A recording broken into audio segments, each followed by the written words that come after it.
Buenas noches a todos, soy Roberto Granda, bienvenidos a Despierta España.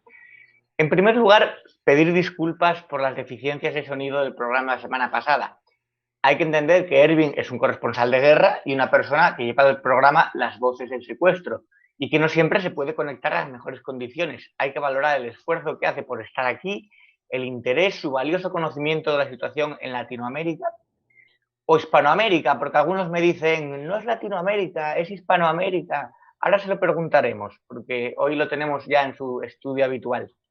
Queremos hablar de las elecciones en Bolivia, pero también de que en España el partido Vox dijo en la moción de censura celebrada en el Congreso un fracaso de antemano, pero yo creo que hay combates a los que tienes que asistir, aunque sepas que vas a librar una batalla perdida.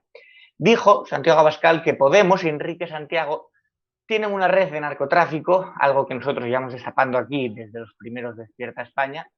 Iglesias, Nicolás Maduro y Enrique Santiago, el núcleo duro del comunismo y del populismo totalitario español y la dictadura venezolana del socialismo del siglo XXI y Ford de Sao Paulo. Iglesias acudió a las últimas elecciones presentándose como una víctima de las cloacas del Estado. El juez García Castellón, amenazado de muerte, por cierto, por los secuaces de la mafia podemita, al juez le ha sentado muy mal que se le intentará engañar con lo del robo de la tarjeta de Dina. Y además ha sido imputado el administrador del partido por delito electoral en los pagos de Neurona, la empresa chavista vinculada a Monedero y a Podemos. Esto cada vez huele peor, la podredumbre empieza a rebosar, las cloacas, que son Podemos en sí mismo, están casi al límite de capacidad, pero seguirán saliendo cosas. Y al igual que Casado, amigo de Abascal, no dudó por taxitismo político ser muy duro con Santiago Abascal en un discurso que atacó incluso en lo personal, Sánchez dejará caer a Iglesias cuando le interese desprenderse de la pesada mochila de la criatura moñuda y alegará seguramente a sus problemas con la justicia. Se presentan tiempos interesantes en España, sobre todo una crisis durísima. Ervin Hoyos, siempre un placer. Un gusto, Roberto. Muy buenas noches. Bienvenidos a todos nuestros televidentes, los seguidores del canal, a todos los seguidores de Despierta España. Pues son varios temas los que nos conectan hoy, porque la expectativa que teníamos sobre la situación de Bolivia, desafortunadamente vimos lo que presagiamos, que si no había un respaldo popular, una custodia a esa elección en Bolivia, muy seguramente el país volvería a caer en manos del socialismo y desafortunadamente eso ha pasado. Hay denuncias sobre fraude electoral y cuando uno ve que una elección como esta la celebra un dictador como el que tuvo Bolivia durante tantos años, pues ya eso presagia un mal ambiente. Las primeras proyecciones en las elecciones presidenciales de Bolivia, pues le dieron una amplia victoria al exministro Luis Arce, el candidato del partido de Evo Morales, el movimiento socialista más. Desde que hablemos de que un partido socialista llega al poder, la que pierde es la democracia, la que pierde es la gente, el pueblo, porque estos partidos pues son restrictivos de las libertades, son restrictivos de los derechos de las personas, son restrictivos de la libertad de prensa, de la libertad de opinión. Recordemos nada más toda la persecución que desató Evo Morales durante el tiempo de su gobierno, mientras estuvo en el poder, a toda la oposición, a los medios de comunicación, a quienes no compartían sus decisiones autoritarias, pues eso vuelve de nuevo. Y volverá en el momento en que Evo Morales se ponga detrás del poder, porque este nuevo gobierno lo que va a buscar es darle impunidad a los delitos por los que está acusado Evo Morales, y eso le da inmediatamente una desventaja a la justicia, porque la justicia, que por lo menos con la salida de Evo Morales se estaban librando de esa presión y estaban empezando a actuar y a investigar, pues ahora lo que se va a encontrar de nuevo la sociedad boliviana es con una justicia sesgada, con una justicia que viene a ser intimidada nuevamente, con una justicia que no pudo salir a flote bajo los parámetros de la corta democracia que tuvo, porque vuelve a caer de nuevo en este socialismo mezquino que es persecutor, que es equivalente a una dictadura suave mientras se endurece y termina imponiéndose de nuevo como lo estuvo en las épocas de Evo Morales. Así que triste lo que le está pasando a Bolivia, triste que de nuevo el socialismo se fortalezca en América Latina. Era un país recuperado y lo que ha pasado ahora pues es absolutamente funesto para las democracias de este continente.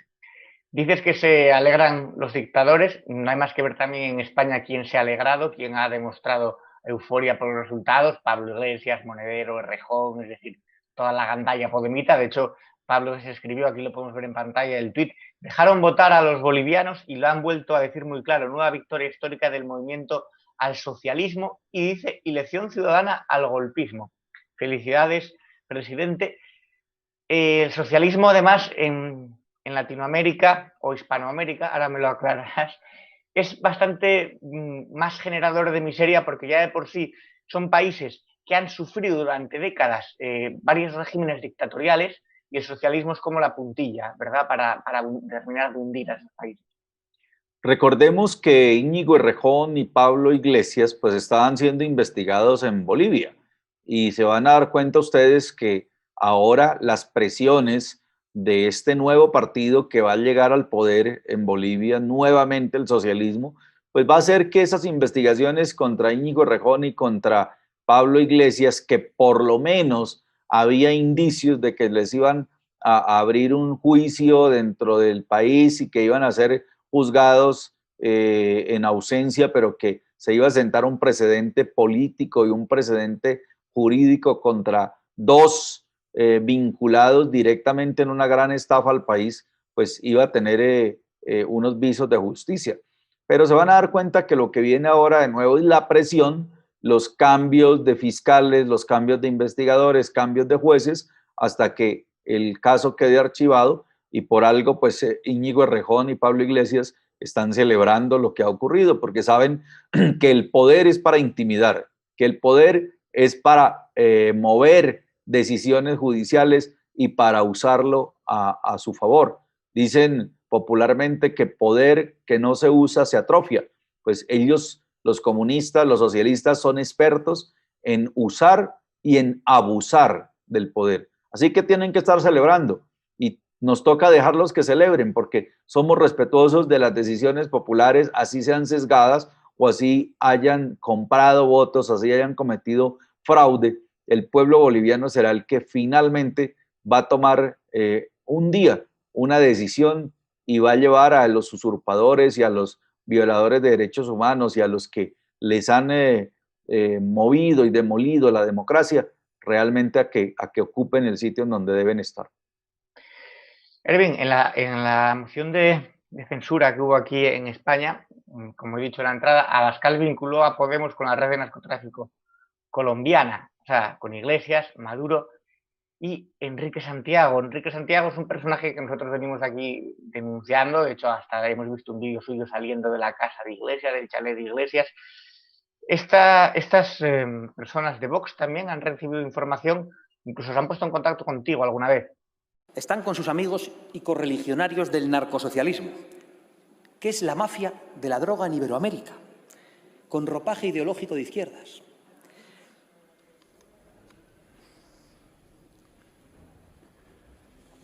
Ahí tienen en la bancada de un partido del Gobierno al abogado y representante de las FARC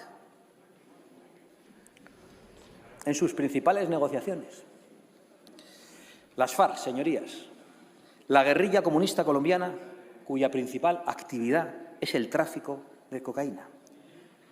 No lo digo yo, lo dice la DEA, la Organización Antidroga de Estados Unidos, que considera a las FARC, junto con el cártel de los soles de Maduro y sus militares, la mayor organización de tráfico de cocaína del mundo. Pues ahí tienen sentado a don Enrique de Santiago Romero, natural de Madrid, de profesión, la defensa de los intereses de las FARC, es decir, de los narcotraficantes, de los secuestradores y de los violadores de menores en Colombia.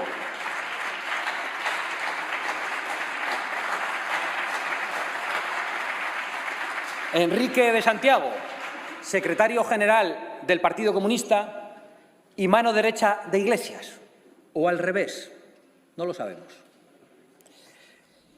No es extraño. En realidad las FARC, como tantos otros, obedecen al final al mismo mando común del Foro de Sao Paulo, al que ahora le quieren llamar Grupo de Puebla. Nosotros pensamos que Cártel de Puebla sería mucho más adecuado. Una auténtica mafia internacional. Pues a ver, Santiago Abascal es una persona que está muy bien documentada. Es una persona disciplinada, juiciosa en la investigación, se contacta y se relaciona muy bien. Tienen equipos de trabajo y de investigación que verifican todos los hechos sobre los temas que van a tratar.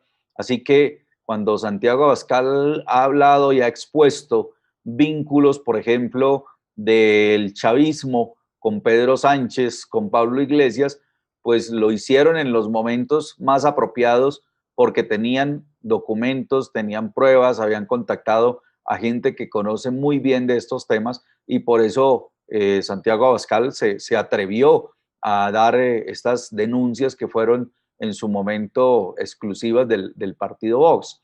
Así que cabe recordar que no solamente Pedro Sánchez y Pablo Iglesias están vinculados en estos hechos, sino que también están vinculados en nexos estrechos con el famoso Pollo Carvajal, con Hugo Carvajal, el general narcotraficante del chavismo que estuvo en España y que fue después movido.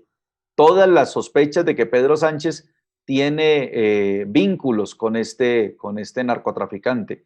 Recordemos que Pablo Abascal hizo una rueda de prensa denunciando en el Congreso antes de que ocurrieran más hechos, se anticiparon a decirlo.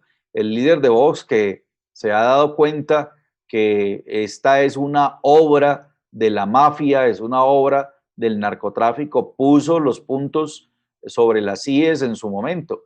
Hugo Carvajal, que tenía su domicilio en Madrid, que fue jefe de la contrainteligencia con los presidentes Hugo Chávez y Nicolás Maduro, pues encontró un paradero en España, protegido por el Coletas y por todo su combo. Así que el partido Vox tuvo en ese momento la certeza, pero también la decisión, el coraje, la información y la precisión de alertarle al país todo lo que estaba ocurriendo. Y ya tener nexos con un narcotraficante reconocido, con un narcotraficante que está reseñado por el gobierno de los Estados Unidos y que a esto también el PSOE se unió haciendo parte de la confabulación, pues todo esto fue denunciado en su momento por Santiago Abascal y él hoy ha puesto en conocimiento que realmente sabe. Cuando de nuevo toca el tema, lo único que está diciendo es que tiene información, que tiene mucho conocimiento, que está en contacto con las fuentes que le dan la información y por eso, pues hoy lo que podemos decir es que cada que Santiago Abascal y su equipo denuncian algo en España, están acertando. O sea, claro, para decir esto en el Congreso hay que estar bastante seguro y no simplemente una acusación infundada. Ervin, Pedro Sánchez y Pablo Iglesias puede que tengan el vínculo más fuerte que existe en política, que es el del propio encubrimiento. Es decir, sabemos las cosas que tiene Pablo Iglesias, sus problemas con la justicia, pero también están las mochilas, las bolsas de Delcy Rodríguez en el aeropuerto con el ministro Ábalos. Es decir, es una especie de pacto de no agresión y saben que si cae uno le perjudica al otro y viceversa. Por lo tanto, es un gobierno que está basado en el encubrimiento jurídico. Yo pensaría que este gobierno está, como hay un dicho popular, pegado con babas. O sea, está pendiente de un hilo. O sea, solo basta en España con que haya un magistrado que el Supremo tome la decisión de definitivamente juntar todos esos elementos, todas esas piezas investigativas de indicios que están probadas, pero que están sueltas. que están independientes, en procesos independientes, en investigaciones independientes. En el momento que las llegaran a juntar todas, pues lo que están haciendo es unir un gran rompecabezas que les va a dar el perfil delincuencial de quienes hoy están ostentando el poder. Ahí solo falta, yo creo que ha faltado un poquito más de investigación por parte de la prensa, un poco más de investigación por parte de organizaciones civiles que recopilen esos elementos probatorios y los agreguen como denuncias, o que un equipo jurídico se diera el trabajo de recopilar todo eso y poner una sola denuncia para armar una sola noticia criminal y que con esta tenga la justicia una herramienta contundente, irrefutable, y con eso literalmente se estaría quitando de allí una de las fichas más nocivas de este socialismo chavista que se metió a España. Solo falta voluntad, decisión, un poco de investigación y ganas de ponerlos al descubierto y darle tiempo a la justicia. Yo creo que la justicia, como es como las tortugas, lenta, se mueve muy poco, no se nota, pero cuando se da cuenta, cuando la justicia pega el zarpazo, se hace sentir. Y recordemos que aquí en este programa también hablamos de toda la información que tiene el gobierno de los Estados Unidos, que tiene el Departamento de Estado, que tiene la DEA, que tienen organizaciones de los Estados Unidos que le han hecho una trazabilidad a todos los delitos transnacionales que se originaron en Bolivia, que tuvieron repercusión en Ecuador, que conectan a Venezuela, el cartel de los soles, el cartel del oro de sangre, en donde está vinculado también el gran fiscal español Baltasar Garzón, y que en este programa fuimos los primeros en nombrarlos, porque eran los innombrables. José Luis Rodríguez Zapatero nadie los nombraba. Nombrar a Santiago, a Enrique Santiago, eso nadie se atrevía a nombrarlo. Desde Colombia lo conocemos muy bien. Es el abogado de las FARC, el abogado del cartel más grande de drogas del mundo, el abogado del cartel criminal y terrorista más peligroso del continente, del cartel que tiene vínculos también con Hezbollah, que opera no solamente en Colombia, sino que también delinque en Venezuela y ha tenido nexos delincuenciales con muchos países, entre esos con México, con España, relaciones con la ETA, relaciones con distintas organizaciones. O sea que estamos hablando de un cartel de drogas y de un grupo terrorista que tiene todos los nexos transnacionales, que ahora toda la cúpula que está en la clandestinidad está siendo pedida en extradición por el gobierno de los Estados Unidos, y que los firmantes del acuerdo con los que se confabuló Enrique Santiago para defender están a punto de que también la DEA les ordene capturas, porque se les van a poner al descubierto todos los fraudes que cometieron en el marco del proceso de paz que el mismo Enrique Santiago ayudó a construir, que ese proceso de paz no fue más que una estrategia que diseñaron jurídica para hacerla aprobar mediante trampas, mediante sobornos, mediante fraude en el Congreso colombiano, y ahí crearle a los narcotraficantes de las FARC una inmunidad hacia la extradición de los Estados Unidos. Y Enrique Santiago es cómplice de todo eso. O sea que en el momento que se logre documentar el papel de Enrique Santiago, el mayor encubridor de narcotraficantes, el gestor, el ideólogo de toda una patraña para evadirle la extradición a los narcotraficantes de las FARC y a muchos narcotraficantes civiles que metieron en el proceso de paz, es Enrique Santiago. O sea que podíamos decir que si evitarle la extradición a un narcotraficante, el que le evite la extradición, el que le ayude a obstruir la extradición a un narcotraficante a los Estados Unidos, lo acusan del delito de conspiración, pues el mayor conspirador de toda la historia frente a los grupos de narcotraficantes es Enrique Santiago. Así que hay que, como decimos en Colombia, palanquearle ese viajecito a los Estados Unidos en el DEA-01 gratis, porque lo tiene ganado. Recuerda, de hecho, Erwin, que la primera vez que quisimos sacar el nombre de Enrique Santiago aquí en los papeles y en el programa, yo recibí una llamada que decía que estuviéramos muy seguros, que claro, para hablar así, para señalar a un diputado español, a una persona dentro del Congreso de los Diputados, que a ver esa información y tal, y aún así nosotros seguimos adelante y sacamos esa información, y ahora afortunadamente hasta Abascal lo dice abiertamente en el Congreso y los acusa, y el tiempo nos está dando la razón, pero es lógico que hubiera reticencias al principio, porque estamos señalando a un diputado español. Baltasar Garzón, ex juez. También hablamos de la justicia, Ervin, de cómo puede la justicia meter mano a estos, pero el problema es que aquí poco a poco ellos, conscientes de la importancia de controlar el Poder Judicial, lo están haciendo. Ya controlan la Fiscalía y ahora quieren hacer una modificación, una reforma de justicia del Consejo General del Poder Judicial para controlar a los jueces más importantes del Tribunal Supremo y de las distintas audiencias nacionales y de la Audiencia Nacional. Entonces, es difícil poder que cumplan o que den la cara ante la justicia cuando la justicia acabe en manos de ellos. Recordemos que en el punto 14 del Plan Estratégico para la Toma del Poder Global del Foro de Sao Paulo, que eso es el socialismo del siglo XXI o el chavismo extendido en todo el continente, ellos lo que siempre plantean es la inversión de los valores. Y la inversión de los valores incluye la inversión del valor de la justicia. Entonces, la justicia, cuando les favorece, la aplauden. Cuando la justicia les afecta, entonces la critican, la atacan y la desprestigian. Esa es la estrategia del socialismo.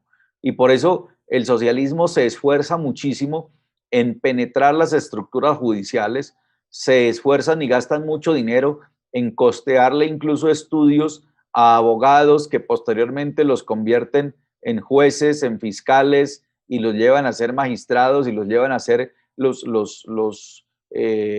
digamos, los asesores de la justicia en los países donde ellos quieren llegar. De esa manera funcionan. Y cuando ellos ya logran suplantar todo el aparato judicial, pues ahí es donde ya pasamos de tener una justicia basada en democracia a tener una justicia política que solo funciona para los adversarios, para los que ellos quieren incriminar, para los que ellos quieren atacar, para los que ellos quieren silenciar, para los que ellos quieren callar e incluso meter en las mazmorras y desaparecer. Porque así funciona. Esta ideología del odio y la miseria, que es el socialismo, se apodera de todas las estructuras del Estado y a la primera que buscan permear es la justicia. ¿Por qué? Porque al permear la justicia generan decepción en la sociedad y siempre le van a echar la culpa a lo que ellos llaman la oligarquía o los poderosos o los ricos. Entonces siempre le van a echar la culpa a un sector de la sociedad y generan decepción en el resto de la sociedad, utilizando el discurso del favorecimiento a los más pobres, que nunca los favorecen, porque solo los usan y los necesitan para hacerse elegir, y una vez están arriba se olvidan de los pobres, y si esos pobres que los ayudaron a llegar al poder después los critican, los persiguen y los acaban. Así que es algo que uno no puede imaginarse que esté en la mente maquiavélica de alguien que logre prepararse para utilizar la sociedad y para enfrentarla utilizando las propias instituciones del Estado. Es que eso no le cabe a uno en la cabeza. Los que hemos estudiado democracia, filosofía, sociología y la construcción de los estados desde el siglo XII, XIII, XIV, uno no se imagina que viniera a surgir en el siglo XIX y siglo XX un movimiento con una ideología tan perversa como enfrentar las clases, enfrentar a la gente unos con otros, enseñarle a odiar hasta su mejor vecino, hasta el amigo, hasta el familiar. Nadie se imagina que apareciera una ideología que se ensañe en enfrentarlos a unos con otros. O sea, eso no se había visibilizado. O sea, casi que tiende a ser una enfermedad que le contagian de unos a otros. Ahora que está de moda el virus, el COVID, pues ese es un COVID mental, es un COVID social que hace que quiera enfrentar a unos con otros. Y es que la gente se deja penetrar de ese odio que infunden, se deja penetrar de esa rabia que le meten a los demás y los enseñan a ser batracios, o sea, los enseñan a no trabajar, los enseñan a reclamarle al Estado todo gratis y a criticar al Estado y a atacar el Estado, pero le piden todo gratis. Entonces es gente que no paga impuestos, que no aporta, que no piensa en un crecimiento de la sociedad, en un crecimiento del Estado, en un crecimiento del país, solo piensan en un bien para sí mismos y luego contagiar a todos de una comodidad que no les dura mucho porque no dura nada y después vienen todos al sometimiento. Así que yo no entiendo cómo han llegado a permear la sociedad de esa manera y a enfermarla. Es una ideología, como bien has dicho, muy perversa porque sobre todo, además, vende la igualdad entre los seres humanos, vende la prosperidad, vende que todos seamos iguales, vende una especie de hombre nuevo, ¿no? Como la Unión Soviética. Sin embargo, se ha demostrado que en la teoría es ineficaz y en la práctica es criminal. Por lo tanto, que siga habiendo comunistas en el siglo XXI es algo totalmente anacrónico, es algo trasnochado, pero sigue siendo muy preocupante. Y aquí, de hecho, la Unión Europea condenó por igual tanto al nazismo y como al comunismo. Por lo tanto, España es una anomalía dentro de la Unión Europea porque tiene ministros comunistas, que ningún otro país en la Unión Europea tiene ministros de una ideología condenada por el propio Consejo de la Unión Europea. Pues justamente dentro de los, digamos, dentro de los proyectos que hay en América Latina es copiar esa figura que llevó a la Unión Europea y a muchos países de la Unión Europea a vetar el comunismo. Recientemente Ucrania vetó el comunismo y así sucesivamente otros países. Ojalá que América Latina despierte pronto y se den cuenta que esta ideología que siembra el odio, que siembra miseria, que siembra enfrentamiento de clases, que adicionalmente arma guerrillas para que estas guerrillas cojan a los niños y los adoctrinen y los conviertan desde chiquitos, desde los 9, 10, 11 años en criminales, en asesinos, que los obligan a abandonar sus familias, que les quitan el nombre, ojo, que les ponen un nombre guerrillero y les dicen ya su familia ya no existe, usted ya no se llama Roberto Granda, usted se llama alias Robert y le quitan ya no tiene el derecho de usar el apellido de la familia, si piensa en la familia y llora, el niño lo condenan a castigos severos y si sigue llorando le hacen juicio revolucionario y si vuelve a llorar lo fusilan, porque eso ya es delito de desmoralización a la organización. Eso es una cosa absolutamente siniestra y es increíble que eso lo apoye un partido político que está reconocido por los estados. Pues en América Latina estamos tardíos de empezar una gran campaña de hacerle entender a la sociedad que esto es como si quisieran imponernos la ideología de Al Qaeda o la ideología del Estado Islámico, la ideología del odio y del crimen. Yo creo que cualquier país de Latinoamérica que quisieran importarle y llevarle la ideología de Al Qaeda reacciona inmediatamente y los destierran. Pues este socialismo, este comunismo criminal es lo mismo.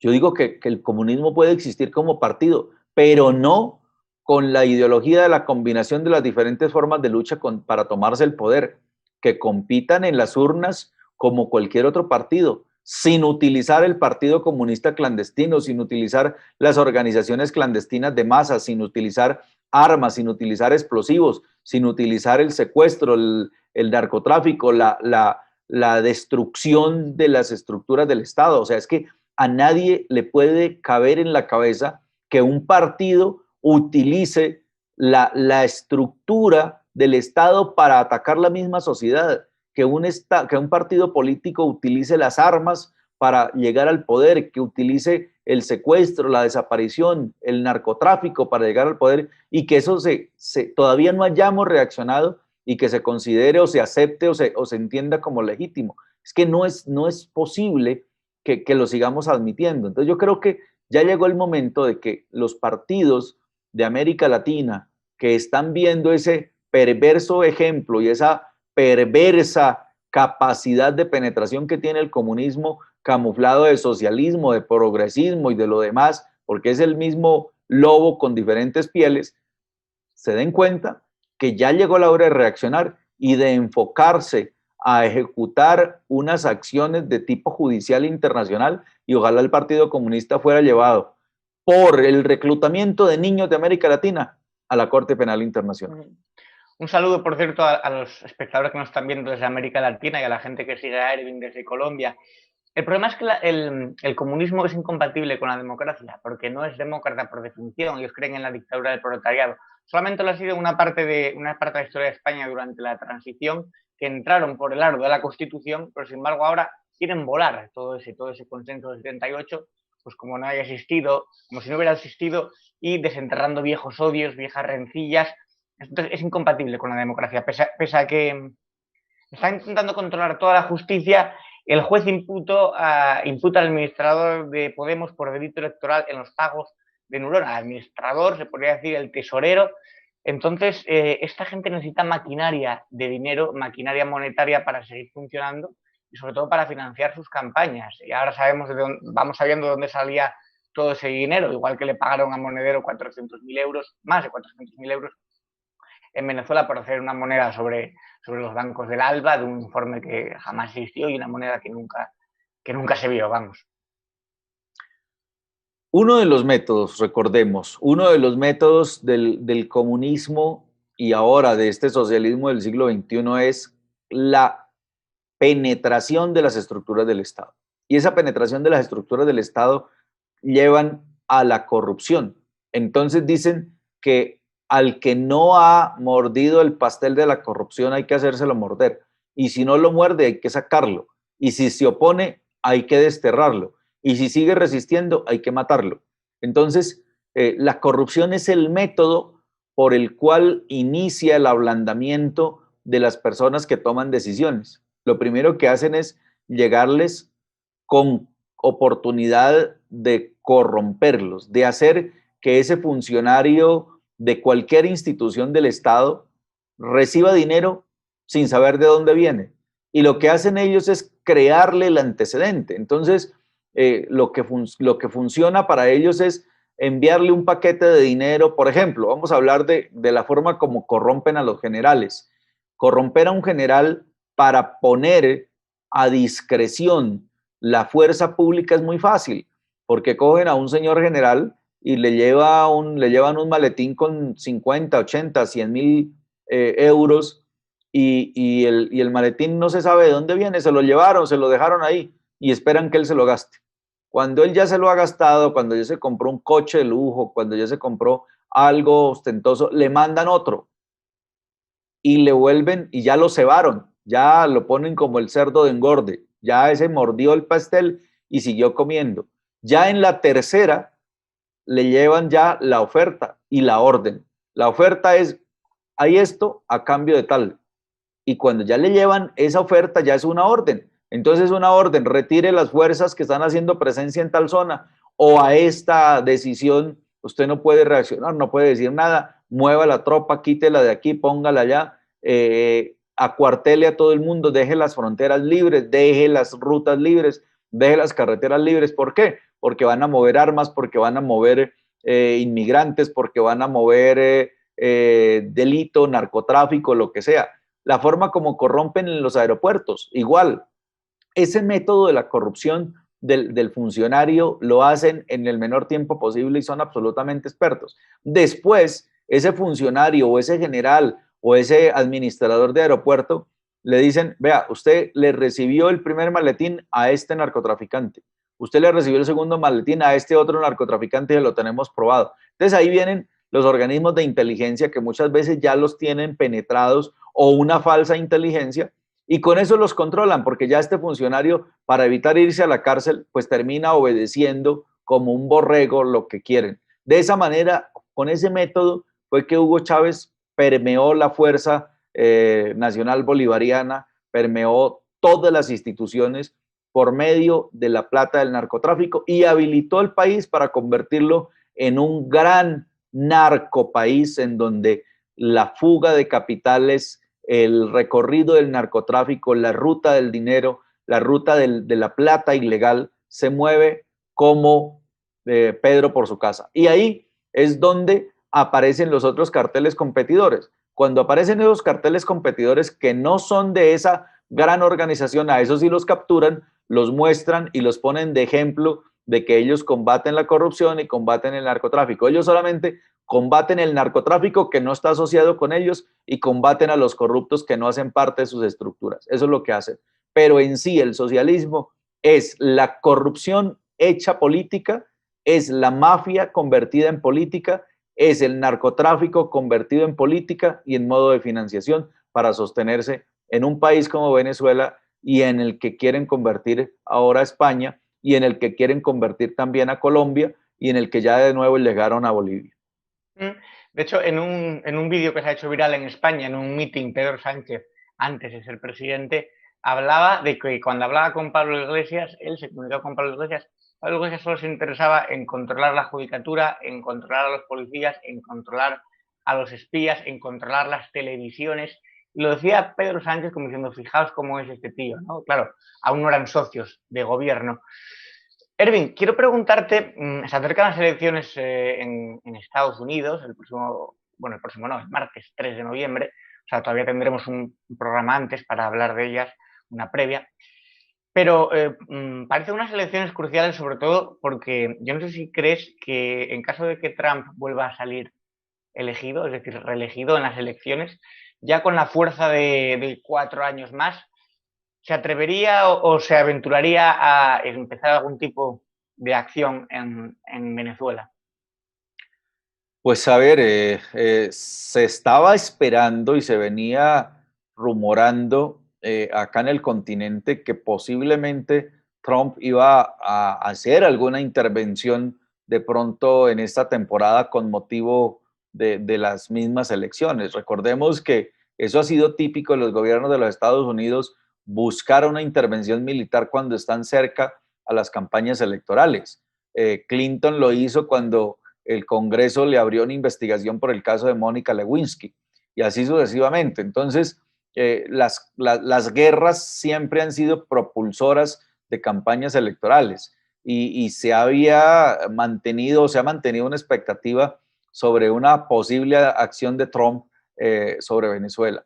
Muy seguramente no se va a realizar dentro de esta campaña electoral porque pues ya es demasiado evidente que no hace parte de la política exterior de los Estados Unidos, sino de una estrategia electoral del presidente candidato. Así que si Trump gana las elecciones, él está con una cuenta pendiente y esa cuenta pendiente se la debe Venezuela, porque Trump sabe que el que le mandó esa avalancha de inmigrantes a los Estados Unidos fue Nicolás Maduro. Trump sabe que el socialismo se está metiendo a los Estados Unidos y que ha llegado con hordas pagadas para generar desestabilización, para generar ataques, para generar vandalismo y crear la sensación de que los Estados Unidos son ya invivibles, ya el país se siente hostil en los estados en donde hay más influencia hispana. Ya estos vínculos que tiene Biden con Irán, con China y con otros países del eje de la izquierda internacional, pues lo ponen a Biden como el vocero de ese socialismo revolucionario del siglo XXI, que es el que quieren promulgar desde Venezuela y extender por el resto del continente. A Maduro se le llena la boca diciendo que ojalá gane Biden. Así que todo indica que Trump tiene que buscar generar una percepción de seguridad latinoamericana tan pronto llegue al poder y tendrá 4 años para empezar a hacer ese proceso estratégico de depuración y de quitarle fuerza a ese socialismo que ha venido desestabilizando todo el continente. Ahora, con el tema de Bolivia, pues discretamente Estados Unidos ha dicho que obviamente reconoce las elecciones porque lo tienen que decir de manera diplomática, pero Estados Unidos siente que de nuevo un escenario importante para ese país en la lucha del narcotráfico, que era Bolivia, vuelve de nuevo a esa línea y tendrá que duplicar el trabajo para fortalecer a Bolivia y a los bolivianos y que ojalá de nuevo recuperen la democracia. Así que el patio trasero de Colombia, el patio trasero de Venezuela y el patio trasero que es la América Latina para todos los Estados Unidos va a estar en la mira de Trump, que aunque no es el hombre más culto, no es el hombre que más sepa de América Latina, pero tiene asesores latinoamericanos que lo están influyendo, que le están haciendo ver que realmente en estos países en donde poco Trump mira, hay un escenario que se puede convertir en amenaza para el poder de los Estados Unidos. Claro, es verdad que Trump nos puede parecer histriónico, con poca cultura, se le ha acusado de racista, se le ha acusado de showman. Sin embargo, cuando ves los que quieren que gane Biden y cuando ves los que se sentirían muy frustrados y muy cabreados con la victoria de Trump, es inevitable en nuestro foro interno no desear la victoria de Trump, sobre todo, no porque seamos muy seguidores del empresario inmobiliario metido a político, sino porque lo que hay enfrente y la gente que quiere que Trump pierda, al final por eliminación, ¿no? Parece que entonces pues, ojalá gane. Es al menos como yo lo siento, vamos.